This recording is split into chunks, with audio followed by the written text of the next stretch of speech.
Cooch Behar MJN medical college ও হাসপাতালে রবিবার স্থায়ী মা ক্যান্টিন বিল্ডিং এর উদ্বোধন করলেন রবীন্দ্রনাথ ঘোষ।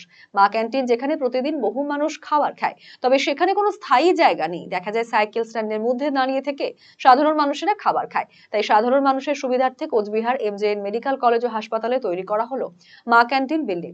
এদিন সেখানে উপস্থিত ছিলেন কোচবিহার পৌরসভা পৌরপতি রবীন্দ্রনাথ ঘোষ ছাড়াও অন্যান্য সদস্যরা। পৌরপতি রবীন্দ্রনাথ ঘোষ বলেন, কয়েক লক্ষ টাকা খরচ করে এই বিল্ডিংটি নির্মাণ করা হলো। এখন মানুষকে পরিষেবা দিতে আরো সুবিধা হবে। এই বিষয়ে তিনি আরো কি জানিয়েছেন শুনে নেব বিস্তারিত।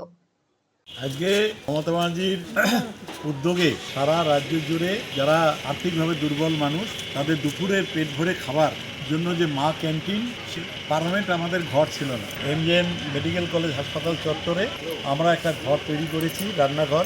তারই কাজ সম্পন্ন হয়েছে। আজকে তার শুভ উদ্বোধন হলো। প্রায় 8.5 লক্ষ টাকা দোতলা বিশিষ্ট এই ঘরটায় খরচ হয়েছে।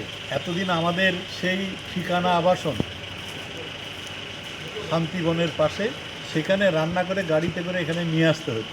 তাতে অনেক অসুবিধা হতো, বিশেষ করে বর্ষাকালে খাবারটা নিয়ে আসা খুব অসুবিধা হতো। তো এখন